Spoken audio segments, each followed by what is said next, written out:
नाज़रीन आदाब, मैं शर यासिर आपका खैर मकदम करता हूँ सियासत टीवी के special programme review of newspaper में। सियासत आपके लिए लेकर आया है अखबार से रिलेटेड एक प्रोग्राम जिसमें हम आपको आज के अखबारात की अहम खबरों के बारे में बताएंगे। इसमें लोकल, नेशनल और इंटरनेशनल खबरों पर डिस्कशन करेंगे और आपको अहम खबरों की जानकारी देंगे। हम इस प्रोग्राम में हर इम्पॉर्टेंट खबर पर रोशनी डालेंगे, चाहे वो लोकल हो, नेशनल हो या फिर इंटरनेशनल। इस प्रोग्राम में हर खबर की तह तक जाएंगे, क्योंकि कुछ खबरें अखबार की महज सुर्खियाँ बनकर रह जाती हैं या फिर टीवी पे उनको सिर्फ 2 मिनट का ही वक्त मिल पाता है। हम आपको उन खबरों के बारे में तफसील से बताएंगे। हमारे साथ हमारे दोस्त यहाँ पे मौजूद हैं, साथी शाहिद उमर, आपका खैर मकदम है। शायद यहाँ पे जो सबसे पहली जो अखबार की सुर्खी बनी है खबर आज की, वो तेलंगाना के हर अखबार में उस खबर को काफ़ी इंपॉर्टेंस दी गई है कि तेलंगाना में जो भारी बारिश हुई है उससे जो नुकसान हुआ है उसको लेकर के सीएम रेवंत रेड्डी ने कल एक मीटिंग भी की है और उस मीटिंग में उन्होंने कुछ चीज़ों पे बात की। उन्होंने कहा है कि इसको राष्ट्रीय आपदा घोषित करें, सेंट्रल जो है इसको राष्ट्रीय आपदा घोषित करे और 2000 करोड़ रुपए की तत्काल मदद की गुहार भी की है। सेंट्रल गवर्नमेंट से उन्होंने कहा है कि हमें 2000 करोड़ रुपए चाहिए। यहाँ पे जो नुकसान हुआ है, इससे जो भी लोगों को परेशानी हुई है उसके लिए उन्होंने 2000 करोड़ रुपए की मदद मांगी है। तो वहीं तीसरा ये भी बोला गया है रेवंत रेड्डी की तरफ से कि आप एक बार तेलंगाना का दौरा भी करें यहाँ करके, क्योंकि इस वक्त हालात जो हैं बारिश की वजह से वो सही नहीं है। और यहाँ पे अगर देखा जाए तो अभी तक 16 लोगों की मौत हो चुकी है। ये जो न्यूज़ है ये वाली फ्लड की, ये तेलंगाना के हर अखबार में ली गई हैं और इसी के साथ आज भी 11 ज़िलों में बारिश का अलर्ट जारी किया गया है। जी, अगर हम देखें तो यहाँ पे पिछले 2 से 3 दिनों से लगातार बारिश हो रही है, जिसकी वजह से अगर हम पड़ोसी राज्य आंध्र प्रदेश की बात करें तो वहाँ पर भी काफ़ी गंभीर स्थिति बनी हुई है। वहाँ के मुख्यमंत्री भी लगातार दौरे कर रहे हैं, लोगों से मिल रहे हैं। अगर वही हम तेलंगाना की बात करें तो यहाँ पर भी अगर सबसे ज़्यादा कहीं परेशानी हुई है, अगर दिक्कतें सामने आई हैं तो वहाँ खम्भम ज़िले हैं। हालांकि वहाँ पर मुख्यमंत्री खुद जाकर वहाँ पर मिले हैं, जो उप मुख्यमंत्री उन्होंने भी मिला है। उन्होंने ये भी कहा है कि जो लोग इससे परेशान हैं या फिर जिनको नुकसान हुआ है उसको अभी तत्काल 10-10 हज़ार रुपये की सहायता दी जाए। उसके बाद से मुख्यमंत्री ने खुद लोगों से जाकर मिला, वहाँ क्या परेशानियां हैं उनसे, मतलब लगातार वो कोशिश कर रहे हैं कि अपने राज्य के लोगों को कोई परेशानी ना हो। इसी के साथ अगर हम बात करें तो जो डेली हिंदी मिलाप है उसके खबर के मुताबिक अभी तक वहाँ पे 16 लोगों की मौत हो चुकी है। वही इसी के साथ साथ जो यहाँ के मुख्यमंत्री हैं उन्होंने प्रधानमंत्री से अपील की है कि जितना जल्द हो सके वो आए, राज्य का दौरा करें, क्योंकि यहाँ पे बारिश की वजह से काफ़ी नुकसान हो चुके हैं। उनका ये भी कहना है कि इसको जो ये आपदा इसको घोषित किया जाए ताकि स्टेट गवर्नमेंट, माफ़ कीजिएगा, सेंट्रल गवर्नमेंट की तरफ से कुछ राहत भेजा जाए ताकि यहाँ के लोगों की जो परेशानियाँ हैं उसको खत्म किया जा सके। इसी के साथ अगर हम आंध्र प्रदेश की बात करें तो वहाँ पर भी भारी बारिश की वजह से वहाँ पर बहुत ज़्यादा स्थिति खराब हुई है। हालाँकि मुख्यमंत्री से प्रधानमंत्री ने खुद बात किया और वहाँ पर जो राहत कार्य है उसको तेज़ी से लाने के लिए प्रधानमंत्री की तरफ से भी चीज़ें भेजी जा रही हैं। उन्होंने खुद बात किया है, जो सहायता चाहिए उसको देने की बात की है। लेकिन वही अगर यहाँ की बात करें तो तेलंगाना के मुख्यमंत्री हैं, वो भी प्रधानमंत्री से अपील यही कर रहे हैं कि वो आए, राज्य का दौरा करें, क्योंकि यहाँ पर भी भारी नुकसान हुआ है। तो अगर देखा जाए कि जो पड़ोसी राज्य है तेलंगाना, वहाँ पे प्रधानमंत्री जो स्पेशल बजट है कह लें या फिर राज्य के लिए जो ऊपर से सेंट्रल गवर्नमेंट से देनी चाहिए वो देने के लिए अपील कर चुके हैं, वहाँ से मिल भी रहा है। तो मुझे लगता है कि तेलंगाना को भी देने की ज़रूरत है, क्योंकि यहाँ पर भी लोग काफ़ी परेशान हैं। बिल्कुल, जिस तरह से आपने बोला कि आंध्र प्रदेश में जब फ्लड आया तो वहाँ के मुख्यमंत्री चंद्रबाबू नायडू ने वहाँ का दौरा किया और जहाँ जहाँ भी उनकी गाड़ी नहीं जा सकती थी वहाँ वो पैदल चले और साथ ही उन्होंने वहाँ पे जो ये काम चल रहा है उसका राहत बचाव कार्य जो चल रहा है, इसमें जो भी ऑफिसर्स हैं अगर वो लापरवाही बरत रहे हैं तो उन पे सख्त एक्शन लेने की बात भी की है। और साथ ही उन्होंने सेंट्रल गवर्नमेंट से इसके लिए जो एक राशि है उसकी भी गुहार लगा। तेलंगाना में भी लगातार बैठक की जा रही है। कल खुद मुख्यमंत्री ने यहाँ पे बैठक की, लगातार वो भी हर मामलों को जायजा ले रहे हैं, कहाँ पे कैसी स्थिति बनी हुई है। इसी के साथ उनको भी पता है कि हर एक चीज़ राज्य के दम पर आप नहीं कर सकते, तो कहीं ना कहीं कुछ ऐसे मामले होते हैं कि जो सेंट्रल से आपको मदद लेनी पड़ती है, तो वो अपने राज्य के प्रति कोशिश कर रहे हैं कि बेहतर काम हो सके। हालांकि जो यहाँ पे विपक्ष है, KTR की अगर बात करें तो वो इन पे हमलावर हुए हैं। वो ये बोल रहे हैं कि यहाँ पे जो गवर्नमेंट है वो काम नहीं कर रही है। इसी पे जो उप मुख्यमंत्री है मल्लू, उन्होंने ये तंज किया है कि जो शासन में थे, जो इस दौरान वो लोगों को सहानुभूति नहीं दे पा रहे थे, वो आज सोशल मीडिया पे हम पे अपनी नाराजगी जाहिर कर रहे हैं और हम पे कटाक्ष कर रहे हैं। तो उनको भी पिछली जो अपनी हिस्ट्री है उसको देखने की ज़रूरत है। हालांकि अगर हम देखें तो यहाँ के मुख्यमंत्री हो या उप मुख्यमंत्री हो, वो लगातार लोगों से मिलने की कोशिश कर रहे हैं, उनसे राब्ते में, और कहाँ पे क्या मसले हैं, कहाँ पे ज़्यादा, क्योंकि बहुत सी ऐसी जगह हैं जहाँ पे पुलिया वगैरह टूट चुके हैं, घर डूब चुके हैं पानी में, तो वहाँ पर लगातार जायजा हो रहा है। जो पुल टूटे हैं या फिर जो और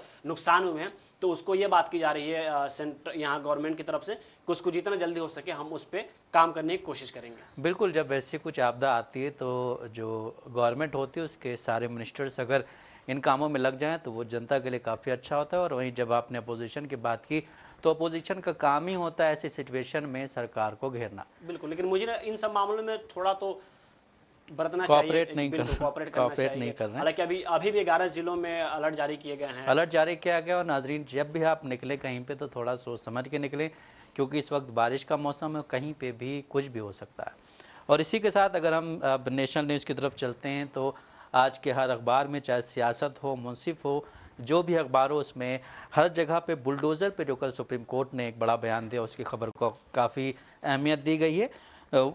इस पे बोलते हुए सुप्रीम कोर्ट ने कहा है कि अगर बेटा गलती करता है तो उसकी सज़ा उसके बाप को क्यों दे रहे हैं, क्योंकि आप कहीं ना कहीं उसके बाप का बनाया हुआ मकान गिरा रहे हैं।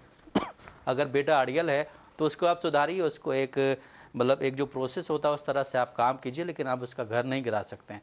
इसी में फिर आज एक और बयान आया मायावती का। उन्होंने कहा है कि अब शायद समाज में इस तरह की चीज़ें ना हो, क्योंकि बुलडोज़र एक्शन जो है वो काफ़ी घातक है, बहुत ही इससे लोग परेशान होते हैं। और अगर देखा जाए तो हाल ही में काफ़ी ऐसी घटनाएं सामने आ चुकी हैं जिसमें बुलडोज़र एक्शन हुआ है और वो कहीं ना कहीं एक तबके पे ज़्यादा होता है। और इस पे जो है जिस तरह से कल सुप्रीम कोर्ट ने बोला उसी तरह से अपोजिशन बहुत वक्त से इस पे आवाज़ उठा रहा है। और अब जो है 17 सितंबर को इस पे जो अगली सुनवाई है वो होनी है। इस पे आप क्या कहें? देखिए, जब से बुलडोजर के मामले सामने हैं उस पर खास तौर पे देखा जाता है कि किसी एक खास समुदाय को टारगेट किया जाता है। जब किसी के अपराध होने की बात सामने आती है, जब कोई अपराधी बनता है तो सीधा ये देखा जाता है कि आज नोटिस है, कल के दिन बुलडोजर चल गया। अगर बुलडोजर की बात करें तो तेलंगाना में भी बुलडोजर चल रहे हैं, लेकिन यहाँ पे कैसे बुलडोजर चल रहे हैं? यहाँ पे उस पे चल रहे हैं, पहले नोटिस दिया जा रहा है, उसको वक्त दिया जा रहा है, और जिसको नोटिस दिया जा रहा है उस पर ऐसा नहीं कोई आपराधिक मामले हो या गवर्नमेंट की तरफ से कोई ऐसे नोटिस निकाला गया हो जो कि उसकी हिस्ट्री पहले किसी क्राइम के रहा हो। मैं एक चीज़ जोड़ना चाहूँ कि यूपी में और मध्य प्रदेश में, राजस्थान में कई जगहों पे जो बुलडोज़र चल रहे हैं उसमें अपराधी एक विशेष तबके का है। और जब बुलडोज़र से घर गिरा दिया जा रहा है उसके बाद बोला जा रहा है कि नहीं, इनको नोटिस पहले दिया गया था। तो ये कहीं ना कहीं ये जो एक्शन है ये बहुत ही घातक है। और हिंदुस्तान में अगर ये पूरी तरह से लागू हो गया तो कई लोग इससे बहुत प्रभावित होंगे, काफ़ी परेशान होंगे, क्योंकि घर बनाने में आपकी एक उम्र निकल जाती है। बिल्कुल, आपने लागू की बात की। सुप्रीम कोर्ट ने साफ कहा है कि हम भी उसके पक्ष में नहीं है जो गवर्नमेंट की प्रॉपर्टी है उसको कब्जा करे, वहां पे घर बनाए या आम लोगों के आवागमन के लिए परेशानी हो, लेकिन उसके लिए भी एक कानून है। सुप्रीम कोर्ट ने यह भी कहा है कि हम एक कानून बनाएंगे और वो कानून पूरे देश में लागू होगा। हालांकि अगली सुनवाई 17 तारीख को होनी है, लेकिन सुप्रीम कोर्ट ने एकदम सख्त निर्देश दिया है कि अगर कोई आरोपी है तो उसके बुनियाद पर आप उसके घर को नहीं गिरा सकते हैं। अगर कोई बाप हो या कोई बेटा हो, अगर वो अपराधी हो या वो कोई क्राइम कर दे तो क्या उसके बुनियाद पर आप पूरे घर को तोड़ सकते हैं? ऐसा तो हरगिज नहीं है। अगर हर एक चीज़ के नोटिस होती है, लीगल प्रोसेस होते हैं, जैसे हमने देख रहा है तेलंगाना में लगातार, यहाँ पर भी अगर विपक्ष की बात करें जो केटीआर है वो लगातार उन पर हमलावर है कि बुलडोजर चल रहे हैं। लेकिन यहाँ के बुलडोजर में और उत्तर प्रदेश, मध्य प्रदेश, राजस्थान के बुलडोजर में फ़र्क है। वहाँ पे इसलिए फ़र्क है कि आप किसी एक तबके को गिरा रहे हैं। टेनी का मामला हुआ, मिश्रा टेनी का मामला हुआ, तो आखिरकार उन लोगों पे बुलडोजर क्यों नहीं चला? और भी उत्तर प्रदेश में जो मामले आ रहे हैं तो उन पे बुलडोजर नहीं, उनकी गिरफ्तारी होती है तो नियम ये कह जाते हैं कि कानूनी प्रोसेस है, वो कोर्ट तय करेगा, प्रशासन तय करेगा, हम कौन होते तय करने वाले। दूसरे किसी के मामले होते हैं तो अगले दिन सीधा बुलडोजर। तो ना नोटिस, ना कहीं सुप्रीम कोर्ट का दरवाजा खटखटाना, ना कानूनी दाव पे, सीधा गवर्नमेंट है, गवर्नमेंट का बस एक ही काम, बुलडोजर लगाओ, घर को तोड़ दो। बिल्कुल, ये देश के लिए बहुत ही ख़तरनाक है। और ये एक क्या बोलते हैं, एक इस वक्त मतलब हर स्टेट में जहाँ पे बीजेपी गवर्नमेंट है वहाँ पे ये जो एक जहर की तरह फैल रहा है।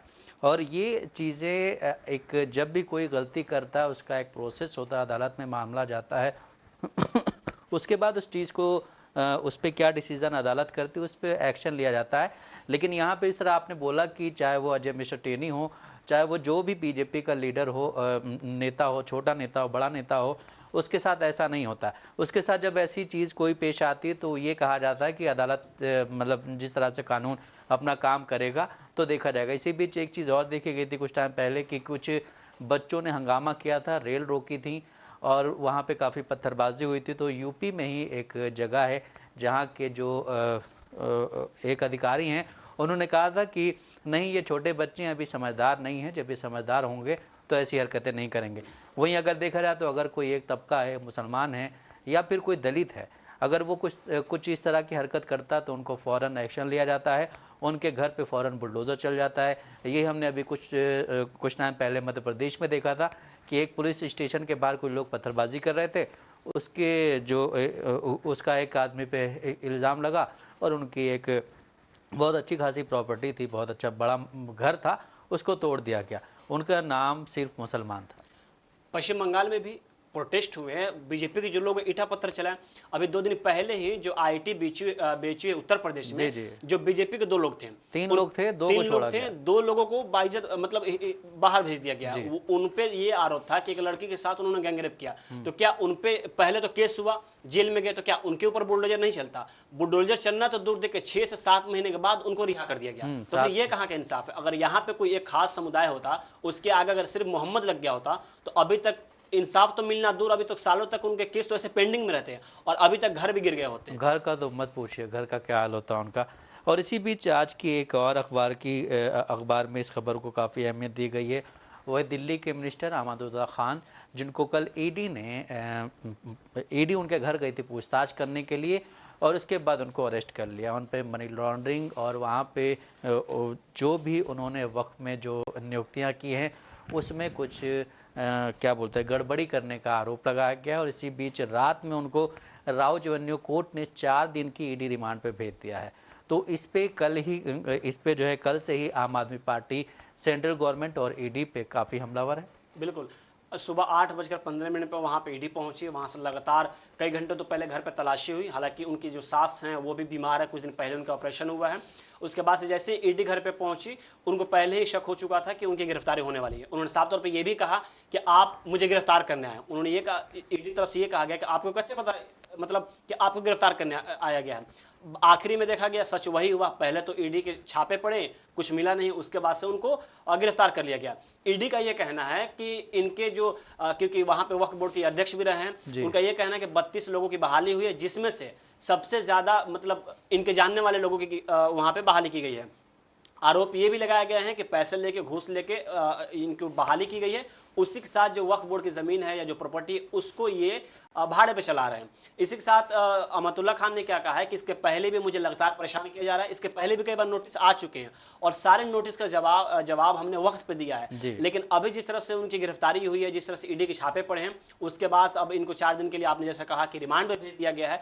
और जैसे ही उनकी गिरफ्तारी हुई, उन्होंने ये भी कहा कि उनकी सास जो है वो बीमार है, तो उन्हें कुछ नहीं होना चाहिए। हालांकि हमने देखा कैसे उनकी गिरफ्तारी के बाद से जो राज्यसभा सांसद हैं आम आदमी पार्टी के, वो वहां पे पहुंचे और संजय सिंह गए और भी जो लोग हैं उनके सहानुभूति के लिए गए। लेकिन सवाल ये भी है कि अब जिस तरह से पिछले कुछ दिन से लगातार ईडी के अभी तो ईडी शांत थी, कुछ दिन तक ईडी शांत दिख रही थी, किसी की ना गिरफ्तारी हो रही थी ना कहीं कुछ।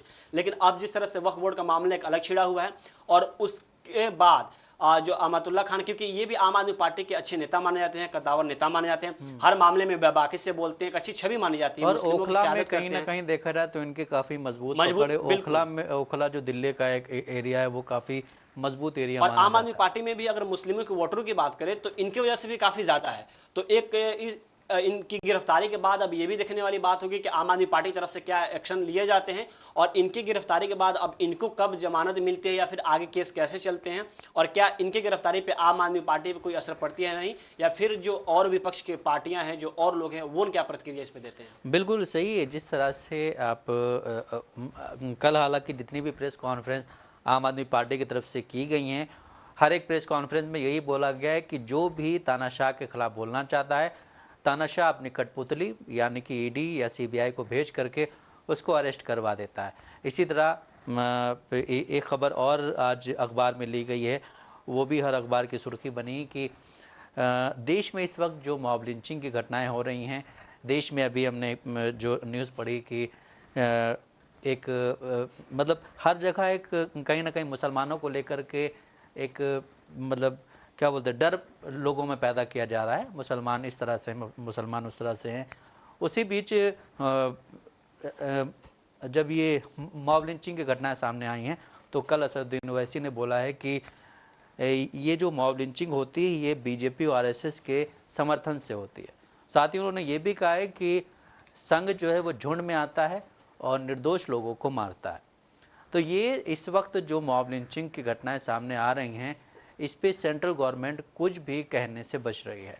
हालांकि सेंट्रल गवर्नमेंट को ये बोलना चाहिए, इस तरह की जो भी होती हैं घटनाएं उन पे सख्ती से एक बोलना चाहिए, उन लोगों पे सख्त कानून बनाने चाहिए ताकि इस तरह की घटनाएं ना हो और देश में जो अमन व अमान एक भाईचारगी है वो लागू। लेकिन मुझे नहीं लगता कि 2012 से लेकर के अब तक वो जो हम पहले कहते थे कि हिंदू मुस्लिम भाई भाई, अब वो चीज़ें ख़त्म होती नज़र आ रही हैं, क्योंकि हर हिंदू एक मुसलमान को इस तरह से देखता है कि वो या तो बीफ खा के आया होगा या फिर वो बीफ लेके जा रहा होगा।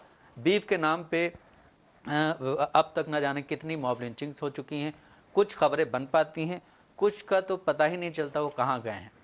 इस पे क्या कहना चाहिए? आपने अभी मॉब लिंचिंग की बात की, अगर आप देखें तो ये अभी हाल ही की घटना नहीं है, इसके पहले भी लगातार घटनाएं हो चुके हैं। ना हम तबरेज को भूल सकते हैं, ना हम अखलाक को भूल सकते हैं, ना जुनैद को, ना नासिर को। अभी भी इसके मतलब बहुत पहले से षड्यंत्र रच चुके हैं। अभी यहाँ पे जो मॉब लिंचिंग हो रही है बीफ का नाम, अभी हाल ही में जो महाराष्ट्र की घटना हुई है, वो जो एजेड काफी बुजुर्ग हैं, वो कैसे 71 बिल्कुल 4 से 5 लोग डब्बे में पूछते हैं क्या, हालांकि उन्होंने ये कहा कि उसमें भैंस है। महाराष्ट्र की बात करें तो वहां पे सिर्फ गाय पाबंदी पे है, भैंस को आप खा सकते हैं या जो भी कर सकते हैं, लेकिन उस पर पाबंदी नहीं है। लेकिन जिस तरह से 4 से 5 लोग मिलकर उनके ऊपर मारते हैं, उनके ऊपर अत्याचार करते हैं, साफ तौर पे दिख रहा है कि ये जहन किस तरह से पहले भरी हुई है। दूसरी चीज ये कि अभी कुछ दिन पहले हमने देखा कि किस तरह से ट्रेन में जीपीआर के जो रेलवे के जो पुलिस होते हैं, उसने 2 लोगों का गोली चलाई थी, 2 लोगों के ऊपर गोली चलाई थी। तो आप समझ सकते हैं कि ये किस तरह से बहुत पहले से षड्यंत्र रचा जा रहा है और लोगों के माइंड में एक जहनी तरीके से भर दिया जा रहा है कि अगर बीफ है तो ये गाय है। हालांकि गाय में और भैंस में फर्क होता है। हाँ, और भी हर गोश्त सिर्फ गाय का ही गोश्त नहीं होता है। और उसका जो एक परसेप्शन बनाया गया इस वक्त, कुछ देखिए जो भी ये संगठन है हिंदुओं के, उनको कहीं ना कहीं गवर्नमेंट सपोर्ट कर रही है, आरएसएस सपोर्ट कर रही है। उसी की बिना पे ये लोग उस तरह के काम को अंजाम दे रहे हैं, क्योंकि उन्हें पता है कि हम तो निकल जाएंगे, उसके बाद फिर हम ये करेंगे। तो इस तरह की जो घटनाएं सामने आती हैं, इस पे आरएसएस को भी एक सख्त रुख अपनाना चाहिए। हालांकि इस देश की जो गवर्नमेंट है, सेंट्रल गवर्नमेंट है, उसमें जो भी पार्टियां हैं, चाहे वो चंद्रबाबू नायडू की पार्टी हो या फिर नीतीश कुमार की पार्टी हो, उन लोगों को इस पर बोलना चाहिए और एक सख्त कानून बनाने की अपील भी करनी चाहिए। क्योंकि देश में अब कोई भी गोश्त लेके कहीं नहीं जा सकता है, कोई भी टोपी पहन के नहीं जा सकता है, कोई भी बाहर नमाज नहीं पढ़ सकता है। इस तरह की घटनाएं जो होती हैं वो देश के भाईचारे पे बहुत बड़ा एक क्या बोलते हैं, एक मतलब आप मतलब सलाम भी नहीं कर सकते हैं किसी को, क्योंकि इस तरह की घटनाएं जब सामने आती हैं इंसान डर जाता है, थोड़ा सा डरा हुआ महसूस करता है। इस वक्त हिंदुस्तान में जो मुसलमान है वो कहीं ना कहीं आपको डरा हुआ महसूस करता हुआ दिख रहा है। आपने अभी सख्त कानून की बात की, एक पूर्व डीजीपी है, उन्होंने यही कहा कि इन तरह के लोगों पे रासुका लगना चाहिए, क्योंकि ये बगैर किसी प्रोटेक्शन के इतनी बड़ी ये काम कर ही नहीं सकते हैं। अभी कुछ लोगों पर रासुका लग जाए और सख्त कार्रवाई के साथ इनको अगर जेल में कुछ दिनों के लिए बंद किया जाए और इन तरह के लोगों पर जाँच की जाए तो कल से ये घटना होने बंद हो जाएंगे। लेकिन इन तरह जो ऐसे लोग हैं उनको लगातार संरक्षण दिया जा रहा है। उनके अगर आजकल अब वहाँ के देखिए मुख्यमंत्री ने क्या कहा कि ये लोगों का अपना ये है, उसको गाय को अपना माता मानते हैं, भावना। हरियाणा के मुख्यमंत्री ने कल ये बोला था कि गाय को लोग माता मानते हैं और अगर गाय के साथ ऐसा कुछ होगा तो फिर लोग हिंसक होंगे। तो क्या देश संविधान से चलेगा या किसी की भावनाओं से चलेगा? हमने हाल ही में जब बाबरी मस्जिद का जो मामला आया, हमने देखा कि वहां पर भी भावनाओं की बात की गई। लेकिन अब सवाल यह है कि जिस तरह से पूर्ण जो डीजीपी उन्होंने यही कहा कि इन तरह के लोगों पर रासुका लगना चाहिए। ओवैसी ने भी इसी चीज का जिक्र किया कि ये लोग जो हैं झुंड में आते हैं, अकेले आते नहीं, अकेले आप पे हमला नहीं करेंगे, झुंड में होंगे तो हमला करेंगे। और ये लोग इसलिए हमला करते हैं कि अभी मौजूदा जो गवर्नमेंट है सेंट्रल में, उन लोगों का संरक्षण इन लोगों को मिल रहा है। हमने मोनू मानेसर को देखा किस तरह से वो लगातार लोगों पे हमला होना, मॉब लिंचिंग होना, बाकायदा सोशल मीडिया पे वीडियो पोस्ट किए जाते हैं। तो इन लोगों पे कार्रवाई नहीं की जाती है। स्थानीय जो पुलिस प्रशासन है वो भी इन लोगों की सहायता करती है, मदद करती है। हालांकि असल में नियम ये है, कानून तो हम अपने हाथ में ले नहीं सकते। अगर कल होकर कहीं कुछ और मामले सामने आ जाए तो क्या ये कानून आखिर देश में है किस लिए? आम पब्लिक के पैसे से पुलिस प्रशासन काम कर रही है। पुलिस प्रशासन का काम होता है कि वो आम नागरिक को प्रोटेक्ट करे, ना कि उनको डराए। लेकिन यहाँ पे कानून तो कचहरी में, कोर्ट के अंदर और थाने के अंदर बैठी हुई है।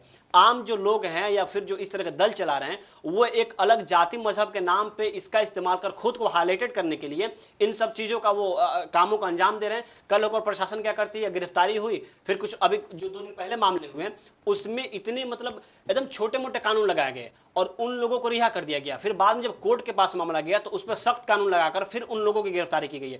तो आप समझ सकते हैं कि किस तरह से पुलिस प्रशासन भी है उन लोगों को एक, अब कह ले वो चाहे राजनीतिक दबदबे में बात करें या फिर डर के मामले में बात करें, लेकिन पुलिस प्रशासन भी कहीं ना कहीं उनको प्रोटेक्ट कर रही है। अगर कानून सही हो जाए, पुलिस प्रशासन जो स्थानीय प्रशासन है अगर वो सही से काम करना शुरू कर दे, तो मुझे नहीं लगता कि देश में इस तरह की घटनाएं घटेंगी या फिर और जो बेकसूर लोग हैं इस तरह से मौत के घाट उतरेंगे वो लोग। बिल्कुल, जिस तरह से ये घटनाएं सामने आ रही हैं उसी बीच आजकल देश में जो है अपोजिशन पार्टी सरकार पर जातिगत जनगणना कराने की जो एक क्या बोलते हैं एक प्रेशर बना रही हैं, उसी में जो उसमें जो हालांकि जो इस वक्त गवर्नमेंट है उसमें कुछ पार्टियां ऐसी हैं जो इस चीज़ के समर्थन में, लेकिन आज भी एक खबर को अखबारों ने काफ़ी अहमियत दी है कि आरएसएस ने भी जातिगत जनगणना पे बात की है। उन्होंने कहा है कि जातिगत जनगणना होनी चाहिए, अगर देश को ज़रूरत है तो जातिगत जनगणना ज़रूर होनी चाहिए। तो इससे ये चीज़ सामने आएगी कि बीजेपी का इस पर क्या एक्शन होगा, क्योंकि बीजेपी कहीं ना कहीं जातिगत इससे जो है बच रही थी, जातिगत जनगणना कराने से कुछ भी बोलती नहीं थी। लेकिन अब जब ये आरएसएस ने बोला है तो शायद बीजेपी की तरफ से कोई प्रतिक्रिया सामने आए। देखिए, मुझे लगता है कि जिस तरह से आरएसएस की तरफ से जातिगत जनगणना की बात कही गई है, उन्होंने ये कहा कि अगर ज़रूरत है तो की जाए। मुझे लगता है ये सबसे बड़ी कामयाबी अगर इसको मानी जाए तो विपक्ष की है। इलेक्शन में देखा हमने अभी हाल ही में 2024 में, लेकिन रोकना चाहूँगा, उसमें एक चीज़ और ऐड की गई है कि इसको पॉलिटिकल उससे ना देखा जाए, पॉलिटिकल ना देखा जाए, उनका तो ये कहना है। लेकिन आपने भी इलेक्शन के दौरान इसका मुद्दा क्यों नहीं उठाया? हमने देखा पूरे इलेक्शन में 2 ही चीज सबसे ज्यादा हाईलाइटेड रहे और विपक्ष को कहीं ना कहीं इसका साथ में मिला। पहला संविधान रहा कि इसमें छेड़छाड़ होगी, दूसरा रहा आपको जातिगत जनगणना। हालांकि अगर उत्तर प्रदेश के माफ कीजिएगा बिहार की बात करें तो वहां पर भी बड़े मुद्दे को लेकर इसको उठाया गया। वहां पर राजद की बात करें, जेडीयू राजद में इसको लेकर काफी विवाद भी रहा। लेकिन अब कहीं ना कहीं इससे सबसे ज्यादा अगर खुश होगा तो विपक्ष होगा। इलेक्शन में काफी इसको मुद्दा बनाया गया। हालांकि अब जिस तरह से आरएसएस की तरफ से यह कहा गया है कि अगर जरूरत हो तो जातिगत जनगणना कराई जानी चाहिए, उसने यह भी जिक्र किया है कि जो नीचे तबका का लोग हैं, जो हिंदू में भी, क्योंकि ये आरएसएस की तरफ से ये कहा गया है कि ये बहुत संवेदनशील मुद्दा है और हिंदुओं में ये और ज़रूरी है। तो अब जिस तरह से विपक्ष इलेक्शन के दौरान लगातार वो संविधान का मुद्दा उठाया, जातिगत जनगणना का मुद्दा उठाया, आरक्षण का मुद्दा उठाया, तो अब कहीं ना कहीं मुझे लगता है कि आरएसएस, क्योंकि बीच में देखा गया आरएसएस और बीजेपी में अच्छे से बनी नहीं थी, इसमें भी काफी विवाद रहा। लेकिन अब जिस तरह से आरएसएस ने इसको भांपा है और वो भी अब इस मुद्दे पे जा रहा है कि नहीं जातिगत जनगणना होनी चाहिए, तो कहीं ना कहीं वो इस चीज को भांप लिया और जो विपक्ष लगातार इस पर हमलावर था और इसको लेकर आगे चल रहा था, तो अब इसी लाइन पे शायद आरएसएस भी चलने की कोशिश कर रही है। और शायद इसलिए भी हो सकता है कि अभी हाल ही में हरियाणा में चुनाव इलेक्शन होने हैं तो इसको देखकर ये नाप रहे हो। हालांकि अभी बीजेपी की तरफ से इस पर कोई प्रतिक्रिया नहीं आई है, लेकिन मुझे लगता है कि अगर आरएसएस ने कह दिया है तो बीजेपी भी शायद इससे पीछे नहीं हटेगी। बिल्कुल, जिस तरह से जेडीयू ने बोला था कि इस पे होना चाहिए, जेडीयू के जो प्रवक्ता थे अभी संडे को इन्होंने इस्तीफा दे दिया है। उन्होंने बोला था केसी त्यागी ने कि इस जातिगत जनगणना होनी चाहिए, तो कहीं ना कहीं देखा जाए तो बीजेपी अपनों में घिर गई है। बीजेपी के कुछ कानून ऐसे हैं जो कि उसकी जो सहयोगी पार्टियां हैं वो उसको सपोर्ट नहीं करती हैं। इस बीच अगर ये भी देखें कि कल एक उसमें जो एक क्या बोलते हैं वक्फ बोर्ड पे जो एक हुई थी मीटिंग, उसमें असदुद्दीन ओवैसी ने बोला था कि हम आगे चल के एक बड़ा प्रोटेस्ट करने वाले हैं, बंद का आह्वान किया था। तो नाज़रीन, इन सब चीज़ों पे अगर सरकार कोई एक्शन नहीं लेगी, जिस तरह से हमने बोला बुलडोज़र एक्शन हो पे जिस तरह सुप्रीम कोर्ट ने कल बोला, उसी तरह मॉब लिंचिंग पे भी सुप्रीम कोर्ट को एक बार सख्त कदम उठाना चाहिए। तो नाज़रीन, जैसा कि आपने देखा कि हमने आपको न्यूज़पेपर के ज़रिए अहम खबरों से रूबरू कराया। ऐसी ही ज़रूरी खबरों से रूबरू होने के लिए हमारे साथ इस प्रोग्राम से जुड़े रहें और अगर आपकी इस प्रोग्राम से रिलेटेड कोई भी राय हो तो हमें कमेंट बॉक्स में ज़रूर लिखें। इसी के साथ हमें और हमारे साथी शाहिद उमैर को दें इजाज़त। आप बने रहें सियासत टीवी के साथ।